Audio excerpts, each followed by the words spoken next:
Welcome to No Password Required. I'm your host, Jack Clabby, a cybersecurity attorney at Carlton Fields, PA in Tampa, Florida. And with me is... I'm Kaylee Melton, the Director of Community Programs and Events at the Cognitive Security Institute and the Bob Ross of InfoSec. We just finished a great conversation with Shane Tews. Shane is a non-resident senior fellow at the American Enterprise Institute. She focuses on cyber privacy and internet governance. She's also the president of Logan Circle Strategies, a strategic advisory firm, also working on internet and cybersecurity issues. Kaylee, what stood out to you the most in the conversation? I think the thing that stood out to me the most was that people still don't really know who to call when or what to do when they get themselves in a cyber incident. And I think that applies within a lot of organizations, but particularly on the personal, individual, or family level. You don't really know what to do when you have your identity stolen or your information is part of a breach and things like that. There's not a solid helpline that everyone knows that you can call. Yeah. I think she also shares, she echoes a theme that I talk with a lot of my clients about and other folks in the industry about. When we talk about policy, a lot of times we're talking about laws and regulations passed by federal or state governments, right? But also there's this layer over that in the United States and in other countries of private contract. When a person uses an app or an internet service, they're agreeing to terms of service between them about what's going to happen to their data. And they're going to get disclosures and they have choices. And similarly, if a company or a government is hacked, or they might have obligations to keep certain security standards or obligations to tell folks based on contracts that they signed. So it's not just what the government does, but it's also what private parties do when they're having these, when they're agreeing about what's going to happen with data. So really cool layered discussion we have. You've heard a little bit about what Kaylee and what I took away from this discussion, but let's hear what Shane had to say.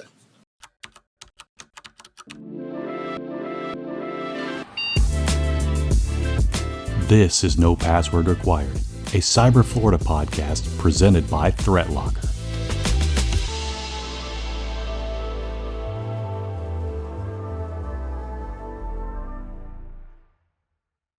And we are back. Our guest today is Shane Tews. Shane, welcome to No Password Required. Thanks for having me. I really appreciate it. So, Shane, we're going to talk to you a little bit about your role and about how you got to kind of where you are. But one thing that interests us is you were exposed pretty early on to high-level policy stuff. You were in the George H.W. Bush White House. How did your time in the White House shape your understanding of technology policy and its long-term impact? So I was very lucky, really just right out of college. I worked for the first Bush administration. And when I moved, I was over with the Secretary of Transportation, which was fantastic. I still talk to all those people for 2 years. And then I moved to the White House. And when I got there, the office I was in was called the Office of Cabinet Affairs. And they had a cabinet report that they did every week that was a look back and a look ahead. That was the primary audience was the president, but then other people read it. And when I got there, they were retyping the reports. And I was like, hey, there's this thing called a modem. Let's check it out. And they said, no, this is the White House. We can't do that. That would cause a security breach. And I was like, you know what? I just had to find one person to be like, let's give it a go. So I plugged in the modem. Everybody eventually agreed to it except for the Department of Defense and I think the Department of Justice. And so we worked around that. But I mean, I was just like, and so it was a thing that would start on Wednesday. I would have to curate these, my colleagues when they came in, and then we would. The one that's so funny in hindsight was the Office of Science and Technology Policy, which is so prominent today. OSTP would always send these huge reports about cool stuff they were doing. But this particular administration, no one was really ready for that. And we would get it down to a paragraph, like those 5 pages. I always felt bad for them. I was like, oh, those poor OSTP guys. Wow. It's so hard. Computers, important. Internet, who knows? So I left there and went to Capitol Hill and just saw, this was still it was PCs on the desktop. Then eventually went to another job and then went to work for a company called VeriSign that runs the domain name addressing system .net and .org. And this was in 2001. And it really was, I was I was the first person to go to the Hill and explain to Capitol Hill and explain the internet to a lot of people. And they would just sort of blank stare at me, a lot of them. And I'd just hand them my business card and say, if this comes up, just feel free to reach out. And like 2 years later, people would call me and be like, hey, you're that internet girl who came in. Like, I have a problem now. Can we talk about it? And it's funny because people still, like, I'll run into people and they'll be like, I was a junior legislative correspondent and you came in and like explained the internet to us. So it wasn't that I had any background in, I'm not an engineer by training, but I spent a lot of time with them. And I just was, the main thing about doing the kind of work I do is asking a lot of the right questions. If you can get there, or at least asking a lot of questions, you get to the right question. And I learned a tremendous amount. But the key thing was really understanding what the, those we now would think of them as guardrails, but the borders of what technology could and couldn't do. And there was every once in a while, and we still run into this in legislation, and we're seeing this with some of the child online safety laws or the proposed legislation they just want things to, it's like, that's actually interference in a parent-child relationship. Have you tried the settings? It's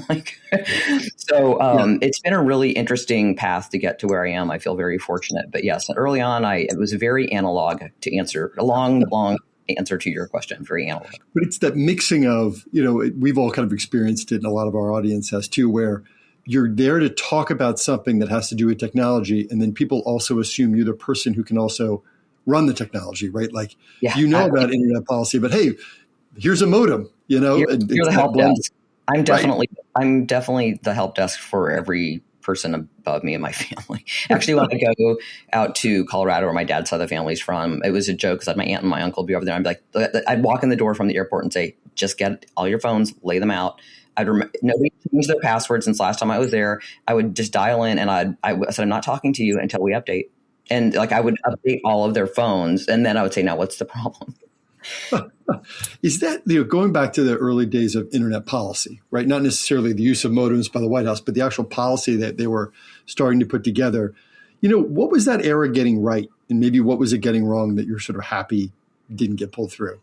Well, the main thing that actually I was party to, but not actually in the White House when it happened, is a lot of credit to the Clinton administration. It's around the advent of the internet coming online and deciding that the government should not be the center of how that would work. That they created the multi-stakeholder process, which is trying to bring every level in. So you have the people that architected the main stuff, which was really cool. I've gone out of my way to meet every person who, was with TCP/IP and HTTP, and then the bringing in the civil society, people to think about freedom of expression. And in ICANN, they have something called the non-commercial users constituency, which means they don't necessarily have money at stake, but they have skin in the game, is the way I think about that group.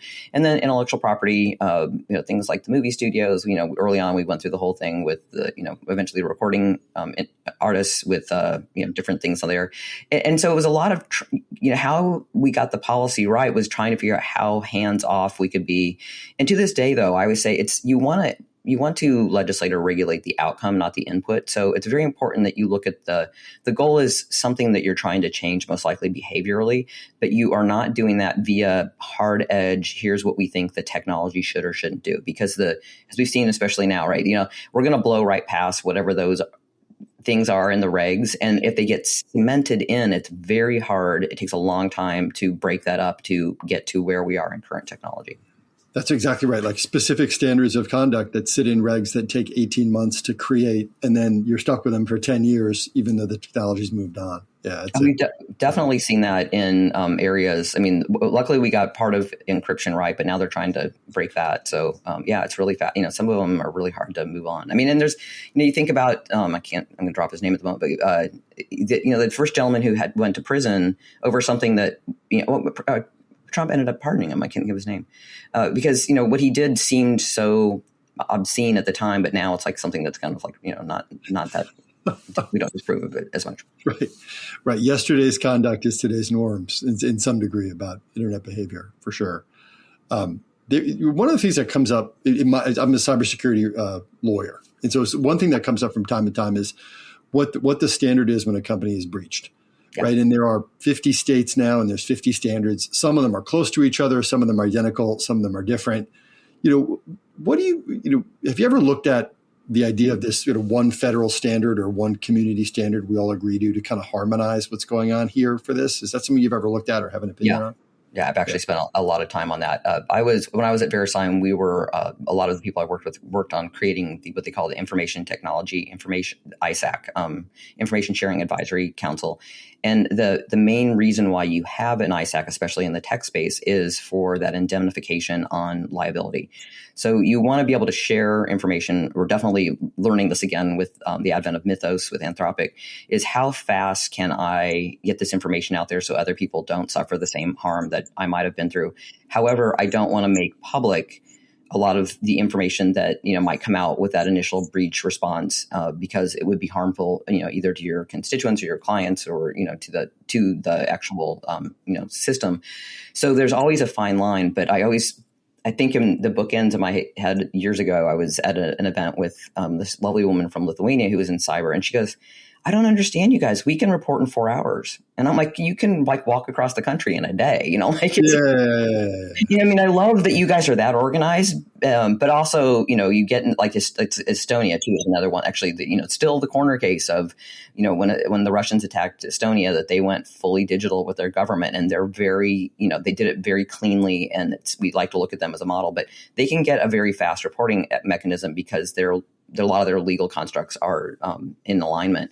We have so many legacy issues, as I'm sure you're aware of with the legal work you're on. One thing that came up with the advent of this challenge that we've seen around the Department of Homeland Security on the cybersecurity, the organization they call CISA, and the holding up of the reauthorization of CISA, is I was talking to one of the lawyers and said, for one of the big companies, he said, does your company know that they're currently not covered while CISA is in this limbo state? They've lost that liability protection. And she's like, no one's brought it up.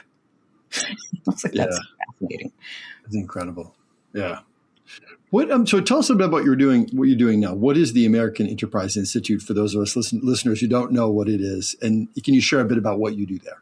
Sure, absolutely. So the American Enterprise Institute, or as most people like to call it, just AEI, has two sides of the house. We have foreign and defense policy, which is what a lot of people know AEI for. It's a real strong house. I spend time in the cybersecurity space, but I don't do the hardened elements in that. Even though there's a lot of crossover, especially now on when we look at trade law and the fact that the internet doesn't have borders. So the foreign policy, and I spend a lot of time on that as well. But I'm actually on what is considered the econ side of the house. And so I'm working on technology policy. I cover a vast area, which is fascinating. Most of the people, I kind of say I ride the top of the wave. I figure out enough to try to be helpful, where a lot of people I deal with are very, very deep on these individual topics. I'll give you a quick rundown. So we talked about cybersecurity, tech and trade, artificial intelligence, which is eating the world right now, data protection, which we refer to often as privacy, but I think of it as data protection. We can legislate and regulate. Privacy is more of an emotion about how you feel about your information. Encryption is becoming very hot. We're having some challenges with Canada right now on encryption. Broadband deployment was much more of a conversation under the Biden administration, where they were trying to spend a lot of money to see who we needed to finish out that connection loop, which the Trump administration is finally getting that money out the door. And I think we've connected everybody. I think we've done that's kind of a joke, but I think we've gotten there. And then the whole network stack. So chips and memory are getting the real highlight right now. But I really follow kind of every element of the network stack and how that gets pulled together. So, and then all the elements of policy that go into those things. When it comes to cybersecurity policy in particular, what are some of the misunderstandings that you're seeing now from organizations and stakeholders? So going back to Mythos, the thing I think is a net positive there is a lot of this has been broken because of the way we layer onto legacy systems, and we kind of buy the new shiny thing. It's kind of like clothes in your closet, right? You buy the new shiny thing and it's in the front of the closet and you wear it a lot. And every once in a while you have to dig the bag. You're like, I forgot about that. And that is so often the case with, what we think of as you've got vendor debt. You've got all these different ways that your system gets into technical debt. And a lot of that is just, it doesn't get updates is the biggest problem, is people stop updating it, but yet your system's still attached to it. And those are very easy fulcrum points for bad guys to come in and, lay in wait. They might get in there, they'll wait a little bit so they're not too obvious, and then they slowly overtake your system. So the idea of Mythos being able to, and other companies have things that are just not getting so much attention, is that it's really shined like a black light on a lot of these flaws. And now there's an obligation by these companies, especially under their contracts with their clients, in the both not only in the consumer but in the enterprise space, that they need to patch those. They need to fix those things. And they some of them it's like in the government. We have certain departments that we have people that are like, they speak language, but it's code, because nobody knows how to like update from A to where we need to get to go. So that's a lot of it, is just trying to figure out what it is that you have in front of us. I'm a big Apple consumer, so I'm very disciplined about my updates. I did one last night. A lot of people just don't think about that, and they don't understand why the technology is not doing what they want it to do to function. So we need to keep, as consumers of it, it's good to stay a little sharp. But you also, if you have an IT department, they need to also have the budget to be able to do that, because a lot of times that's the problem. And I think a lot of C-suite attention on this issue in the last month will hopefully get people so they can get their whole system, up and in shape. So my career has been a lot about trying to talk to your average everyday person about cybersecurity and why it's important to do X, Y, or Z, why they need a good password or need to use multi-factor and things like that. I'm curious, from your perspective, what is the gap you see between how much everyday people think they're protected versus how exposed they actually are? I'm going to take it. Some of it's a little, and this is probably more on a personal level. I see it's generational. I'm now managing my mom's finances, and because a lot of her accounts are attached to her cell phone, I have put multi-factor authentication on anything that's financially oriented. So I have to have her next to me with her phone, and I bring my computer out and like have lunch, and I'm like, Mom, let's do the bills. Let's go through all this stuff. And then she'll walk away with her phone. I'm like, Mom, I need your phone. She can't understand. Like, what does my phone have to do with this? And I'm like, there's a whole era of people that are never going to come online the way we'd like to about this. They just don't quite understand it, right? And then there's others that just don't understand what's at risk. And I don't know that we'll ever be able to change this paradigm, but the idea of you give away so much information and you don't realize that it's valuable to someone because they're willing to steal it. They sell it to each other, with third-party vendors and even the initial first-party intaker of the information. And if we can ever change that dynamic so it has a better, even if it's a micropayment attached to it, I think people would pay much more attention to the kind of information that they flow into the system, where it goes. And I'm one who I actually read the terms of service and terms of use. And, I've always said, and I've talked to the App Association who has no interest in doing this, but I'm like, we need the apps to show up with like 3 emojis or whatever they are that tell me, like, right up front, I sell to third parties. Like, so I just know that. I might be fine with that, but I would want to know it before having to get to page 36. And then, the other things about, what am I giving access to? There's so many times, and a little bit got fixed when Apple did their update with, I called it AT&T. I can't remember what it stood for, but now every time something asks for permission, it needs to ask permission because I put that in my settings for the camera, my contacts, my calendar.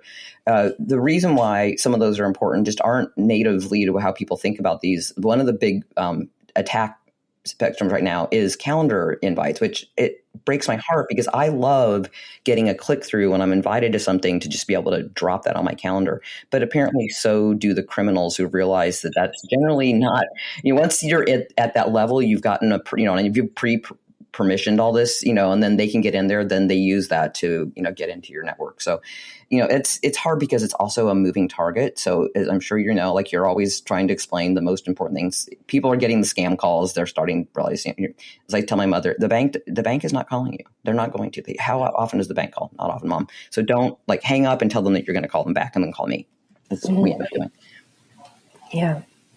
What is the biggest disconnect between this reality of what's happening for people, everyday people on the ground, and the world of cybersecurity policy? I think the fact that, in a little bit going to Jack's earlier question, there's so much at stake, and it isn't inherently obvious to people, so they bypass a lot of the native security elements. We're seeing this actually in the European Commission has just an open comment period right now, but it's really focused on Android, but it involves anybody who has an operating system, saying that you have to give permission. You have to give permission for anybody to have access to everything that's going on in the operating system.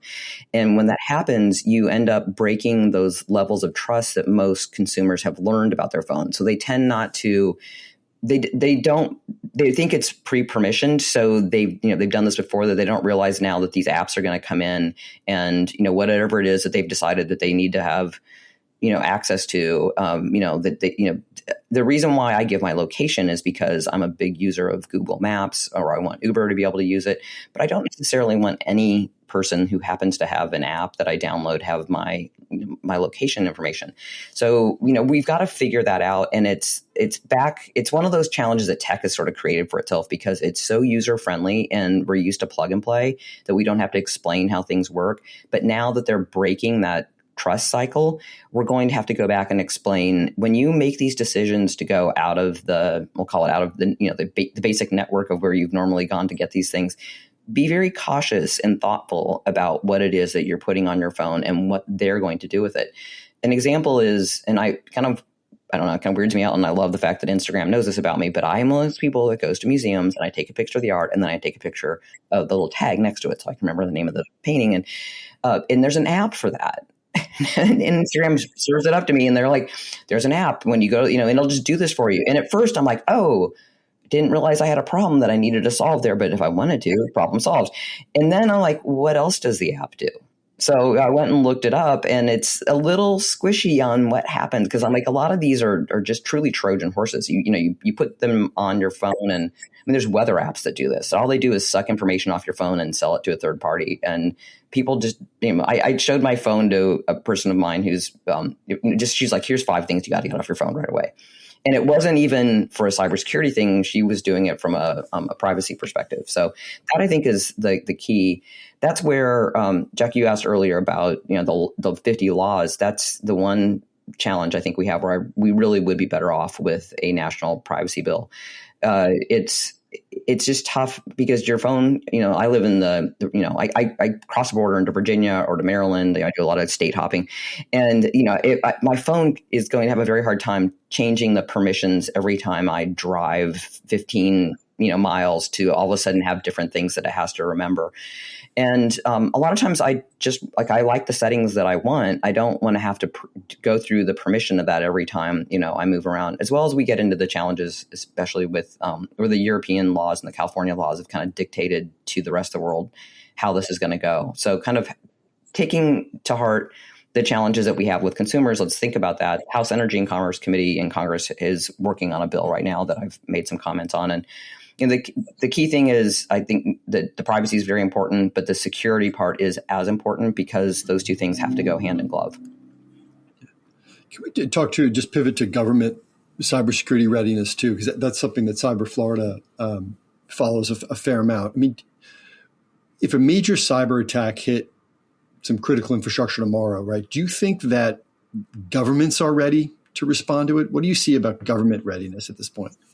No, and it has to be almost kind of like, I'm going to say, Tews. You guys are in Florida, so I'm sure you do a lot of like hurricane drills or things. I'm from the Midwest, so we did tornado drills, right? I know what it feels like when a tornado's coming on. Like it gets very calm. The color of the sky changes, and if you don't see these things coming forward, you don't know how to immediately protect yourself in a situation. And it's very similar to that. A lot of people don't know that they've been breached. They don't have even the moat created to make sure that their systems are not in play. And then they don't know what to do about it. And that's both from a business and as an individual user. Something happens, you don't know who to talk to. Do I call the police? Do I call the FBI?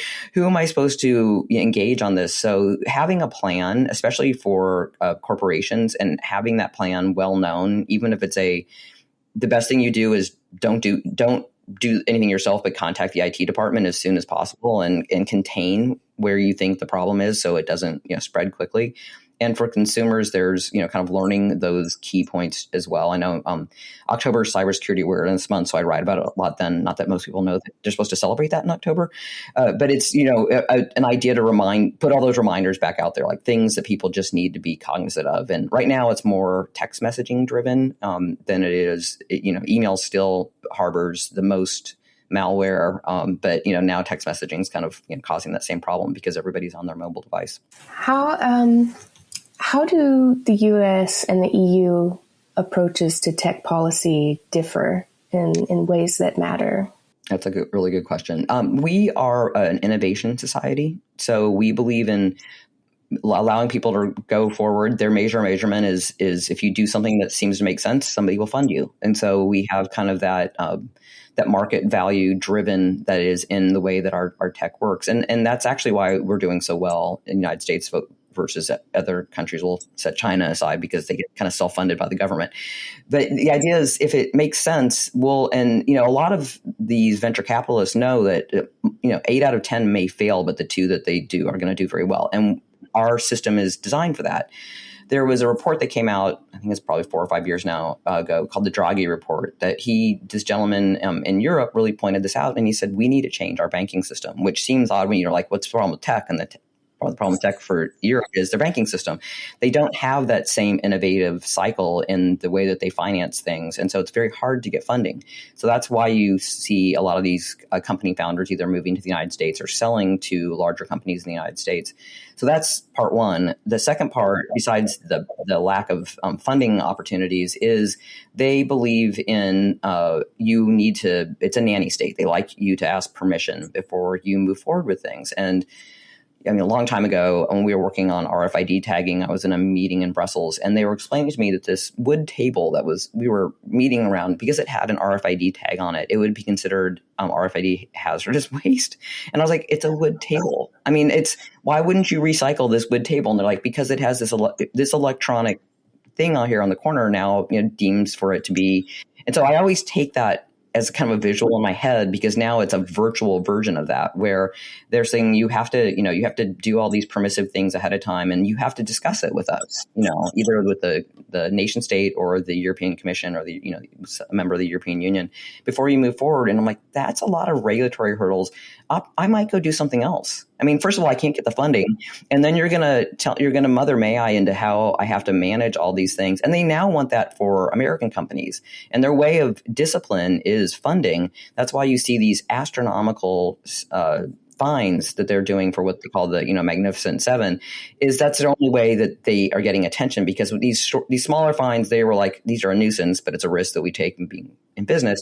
And now they're like, whoa, these numbers are huge, and we didn't do anything wrong. Well, all we did was service your clientele in Europe, and now you don't like that because you don't have companies that do the same thing, which goes back to the banking problem, right? So there's a full cycle that needs to be fixed in Europe. And it isn't that they're not smart enough to have great tech. They need to get their own barriers out of the way so they can compete against us or any other place that they wish to compete against.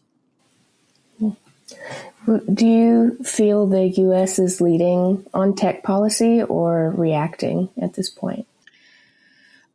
Depending on where you're looking at the stack, I'd say a little of both. We're still very much leading in, in artificial intelligence, I guess would be like the best way to, look at it is we look at what happened with the Chinese, and, there was the whole idea that DeepSeek, came to the market with very little capital investment. And that was a false narrative, because the company that started it actually had built their own network operation in server system for they basically had a version of a venture capital fund. And then they built DeepSeek on the back of that. So they just discounted the almost $1 billion worth of compute they had beforehand. They just didn't put that on the ledger. And then they said, oh, look, we did this for just a couple $1 million. And you're like, well, not really. You had to buy the CPUs, the GPUs, the data centers, you had to use energy. All that was not in the equation.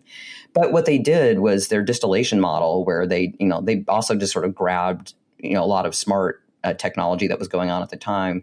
And we've seen a lot of stories in the last couple months where there's one of them, it doesn't matter, I think it was Quinn, but they asked, if you ask it, it thinks it's Claude.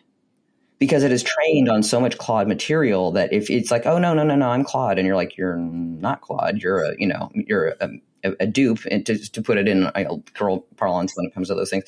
So it's an interesting situation because, again, with that idea of we're investment forward, we're innovation forward, but we're competing with the Chinese in an environment where, the government picks winners and they choose, they tell people how they want that money invested in, their whole system is different than ours, but they definitely pick a horse and they give it money to run, right? And we saw that back in the network operation days of with Huawei. And now we have this challenge where we kind of gave the Chinese a lot of things that we just didn't want to do. We were happy to do the innovation cycle, but when we look at chips, that's why TSMC in Taiwan is still the number one chip manufacturers. They chose to become experts in this, and they are amazing at what they do. And we can do some of that in the United States, but not at the level of expertise that we see going on in Taiwan. Chinese are doing very well, but they can basically what they do is they brute force. They don't necessarily have a small size, but they can put multiple items together like chips or whatever, memory elements that allow them to have the same compute power. And it sometimes the reason why we wouldn't do something like that in the United States is it becomes very energy power hungry, and they just don't have those same barriers to entry than we do. So we're not really working in, I hate the phrase level playing field. I feel like people only say that when they're losing, but is like we're not starting at same, right? We have all these different variables and levers that put us in possibly a disadvantage if you want to look at that. It's like a foot race, but the Americans are really the ones that are coming up with these amazing innovative elements. But the other thing we've seen is that China has done they emulate a lot of things. They came over here and really studied our education system as to why so many people in China they didn't have these things coming out of their decades of communism. And they've now emulated the Ivy League in a lot of places. And so there's very prominent places to go to school in China now. So while we're setting up these barriers to entry to bring in this very high level talent that used to come here to the United States, now they're happy to stay in China in a lot of cases. They have an education system that is just as strong in the areas that they're interested in. So we have to add that to the equation. Sticking with AI a bit, I mean, you've written about AI features shifting from AI features to AI coordination. Can you tell us a little bit about what that means? Yeah, the moving from just the fascinating with the romance with the learning language models, which I think I'm probably still stuck in that phase. I'm just having so much fun with it. Into the agentic and having the bots that can all connect with each other. You're definitely from a cybersecurity perspective, we need to think about where we're putting the layers of permission. And the number thing that gets people's attention is, you give it a version of a credit card. Like how much credit are you not in token credit, but in if you say plan a trip to Germany, and are you going to let this agentic agent have a $10,000 limit or a zero limit, or there's lots of things that kind of come into play there that we don't have the mechanisms. Which part of that is regulation, because now you're asking the financial institutions to come to the table about how we're going to manage these. Good news is that has gotten the attention of the JP Morgan Chase, the different, Cap ones. They're all very interested in this and would like to see that we can use the current financial system to partner with the agentic AI agents. But then there's a whole other world that says banking's old school, and we need to work around that. So it's a really interesting area to watch. The other thing is, again, that the permissions that we talked about, I've set up I'll set up something on my system and then I'll let it run in the background. And then sometimes I'm like, wait, what's going on? Oh yeah, that's right. I forgot I said yes to that. So, as we want it to be our own personal assistants and do all this work, or, create these task bots inside, organizations, there's a lot of upside to that, but you needs to go in with a risk analysis of, when and where should you be able to safety wall something off or not give everybody that's there permission to do things. Longstanding, thing in cyber is the people that tend to do the most damage are the ones that are leaving. And so you have to be very careful about, as people walk out the door, that you cabin off their permissions on systems, because a lot of times they just don't turn them off. Right. And how many agents did they have running, right? If it's a big consulting firm or something, and it's one person and they have 4 agents working for them, and they leave and no one turns off the agentic identities, they're still running.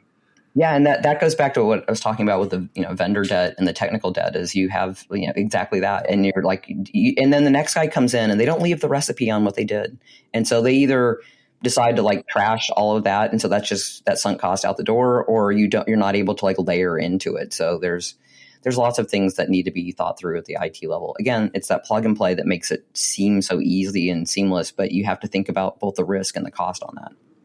All right, as we look forward to the next 10 years or so, what's one thing you think policymakers really have to get right? I think we need to be cautious, but not step in the way of progress with artificial intelligence. I think we are really at a change agent moment. I think what it allows us to do is think at a whole nother level on multiple things. And I think we're just scratching the surface because humans like everything to be about themselves. It's just our nature. So everything that you want out of AI right now is still much 360 focus on you or your family or, what can you do? The idea of how we bring this on societally to like just a lot of things that can be automated that may feel at the beginning. I mean, the calculator is always the easiest example, right? Like everybody's like, no, you can't just type this in. My kid won't know how to do math. And now we think nothing of the fact that, you can do all this, you get in your spreadsheet and you do a lot of math things and the spreadsheet is, the problem would be if the spreadsheet's wrong, then you would stop, trusting it. But we haven't gotten to that level with AI where we have a trust like we do with the calculator. And we're like, it's going to always give us the right answer. And, but it's also good to know, how you get from A to B. And so we also have to do, especially, looking at students and education, making sure that it's not that you just want the answer, you want to know why you're asking the question. So there's a lot of layers on that one. And I'm seeing, going back to the question about 10 years, very cautious, understand parents are concerned about this and that their kids are being educated and learning, but what they're doing is they're cabining off the resources of bringing more compute into the classroom. And I think that needs to be thought about in a different way. I mean, that what it's doing is these kids are going to show up on the job market not having the skill sets that they need to be, in a place where they can really succeed. Yeah, that's a great point. Well, we're going to take a short break now. When we return, Shane will go through our lifestyle polygraph. So stay with us. You're listening to the No Password Required podcast. We cover cybersecurity and a lot of other stuff.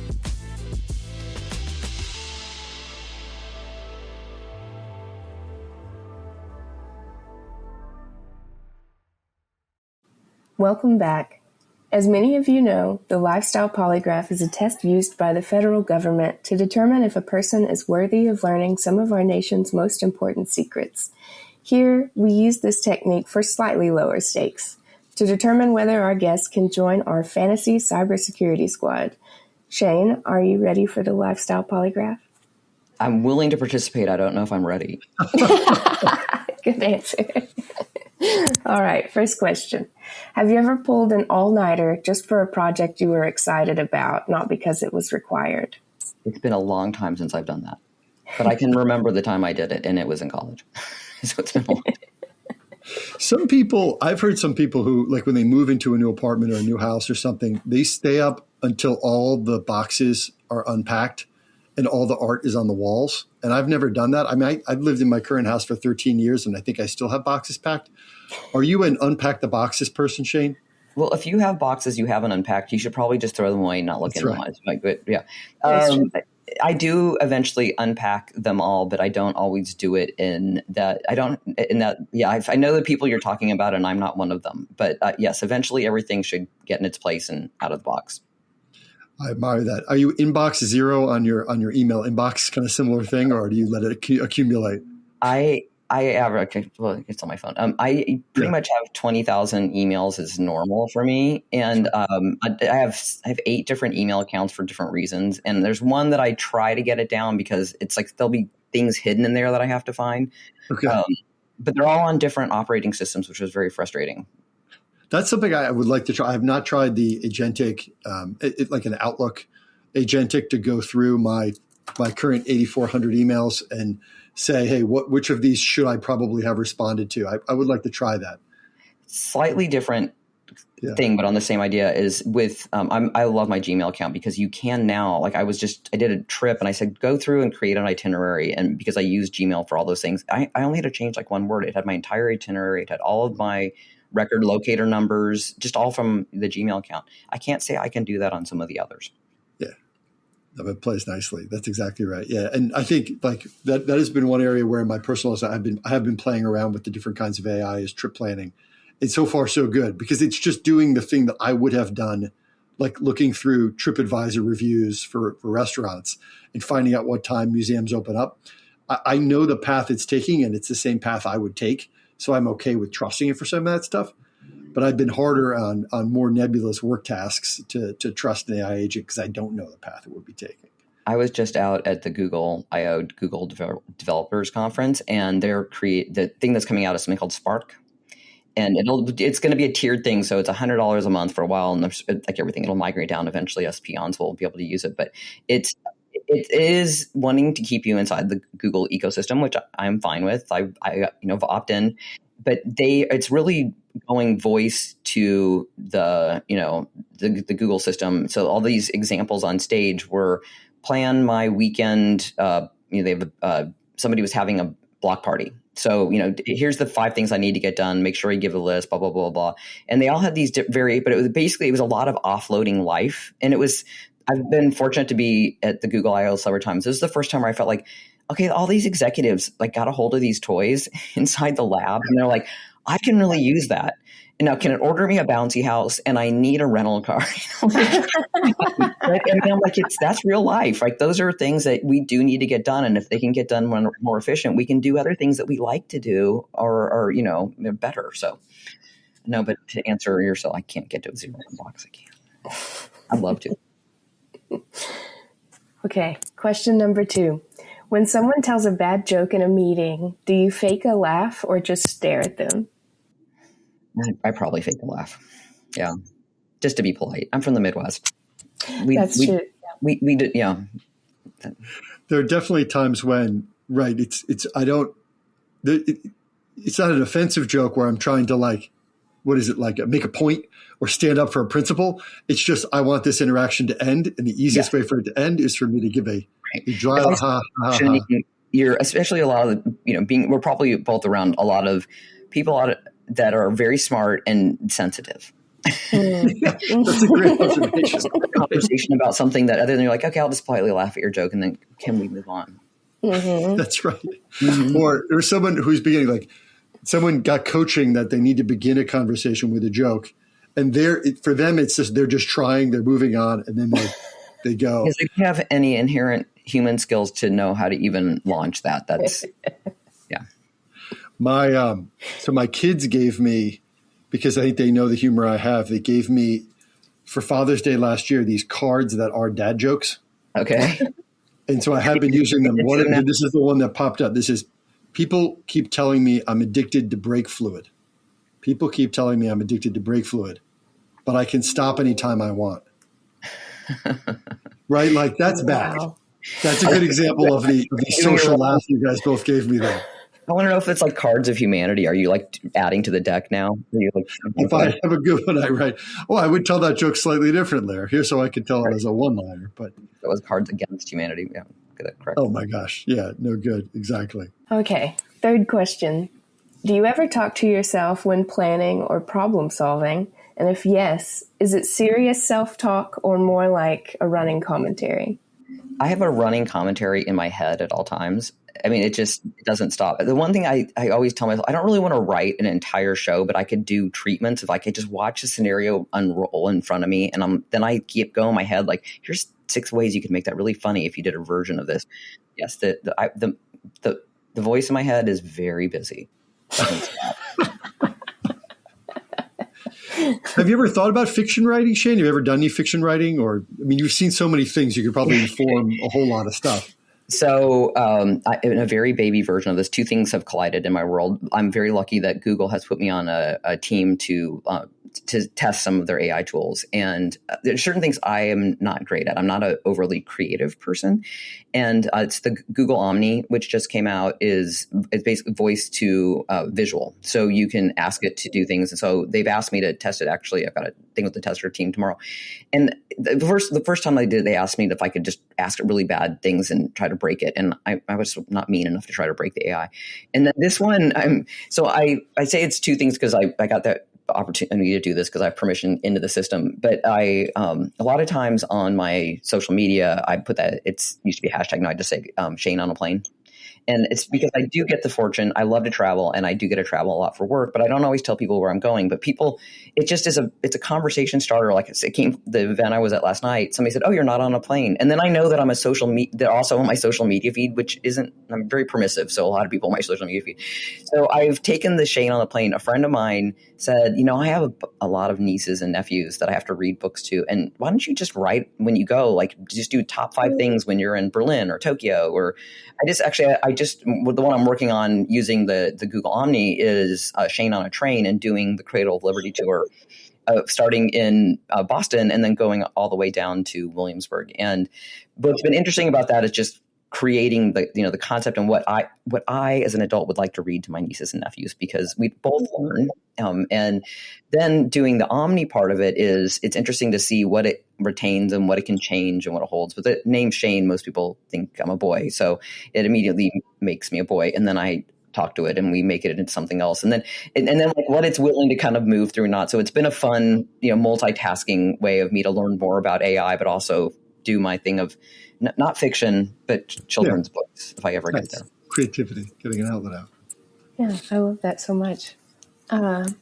Sort of related, question number 4.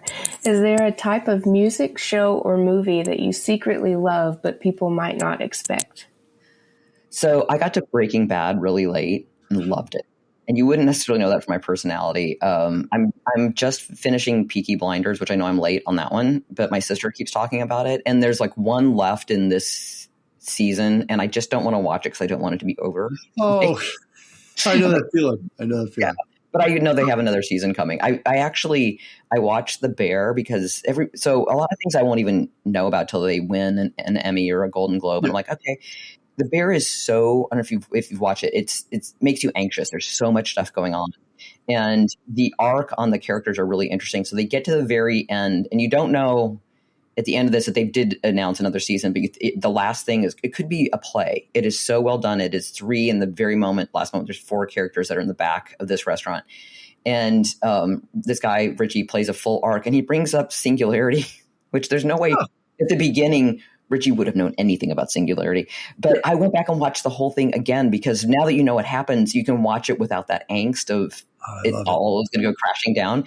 And it's really good. Like it's just a fantastic show. So, those are, and I know I could spend that same amount of time watching a movie, but somehow I just get sucked into that Netflix vortex, and you just.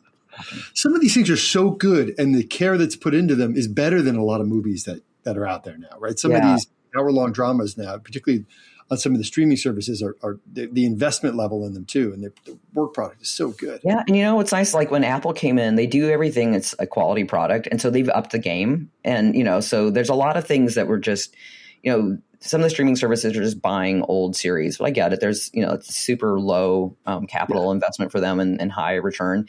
But the shrinking that Apple, which I didn't know was going to end. And it was nice. They kind of tied everything into a bow, but it was a really nice end of the day. Like it was happy. Like it was, you started to really like some of these characters that were quirky. So that's fun. Oh, it's great. Okay. Final question. If you were on a reality or game show, which one do you think you'd totally dominate? I'm totally going to dodge on this question because I don't watch reality TV at all. I get it right away. Like Queer Eye for the Straight Guy. Liked it first season. Didn't care about the second season. Rent the Runway one with Heidi Klum. Like I got it for one season. Like second season couldn't care. Cooking shows. Why these people want to be yelled at by a chef? I don't get it. It's why I would take a beautiful thing and ruin it. I don't. The cooking shows I never get it. I don't watch them. As a kid, I did watch more game shows. My sister really wanted to go on Family Feud. And she got us through the first level. Like, we did the interview and then they didn't pick my family, but we were like, none of us wanted to do it except for she. It was like, okay, we'll do the interview. My father was on the $64,000 pyramid or whatever it was, early on. $100,000, wasn't it? Yeah. That was what it was. And I think he won enough. He was a grad student at the time, and I think he won enough on the show to like pay the copay for my older sister's birth. I think that was it. And he got a year's supply, I think, of Shasta Cola. That was it. That's our only generous family man, because I probably would have bought a car at that age. That's right. Whatever he got, whatever it was. So I'll get that details when I'm seeing him in a week or two. I'll get the details again. But I've never gotten far enough on something like that. I'm similar to you, Shane, where I'll watch when there's a new hook on a reality show. I might watch the first couple episodes, but once you see the hook, I don't kind of understand coming back for season 2. I think the hook's kind of cool, but I can actually come up with better things in that head that's talking to me all the time. I'm like, let me rewrite the end of this. Yes, exactly. All right, Jack, what do you think? Does Shane have what it takes to join our fantasy cybersecurity squad? She does. And Shane, I don't believe we have any policy fellows on our cybersecurity squad at this time. So you will have the entire landscape. Wow. The fantasy cyber squad to play with as you need. You can set our policy recommendations for our fantasy cyber squad. You say that lightly. Next thing you know, you're going to be like, what's this outline? Exactly. Wait a minute. Hang on. Why did you say this to me? Well, thank you so much for joining us today on the podcast. If our listeners want to connect with you out there, see more about what you're doing, how can they find you and how can they do that? So AEI.org is our think tank's website, and we have a section on technology policy every day. It's not always me. I have about 10 other scholars that I work with that are fantastic in what they do. We also have techpolicydaily.com, it's a sub area in that. And then I'm at, shane.tews at AEI.org. It's one of those emails I can never get down to 0. So go ahead and add yourself into there and see what we can talk about. Throw it into the mix. I like it. Also at Shane Tews on the X. And I love a good LinkedIn check. If somebody ever wants to link in, happy to do that. Excellent. Well, that brings us to the end of our show. Thank you so much, everyone, for listening. For the entire No Password Required team, I'm Jack Clappy, and we'll talk again soon. Thanks for listening to the No Password Required podcast, presented by ThreatLocker. No Password Required is produced by Cyber Florida, and a special shout out goes to our friends at Carlton Fields and Reality Shift.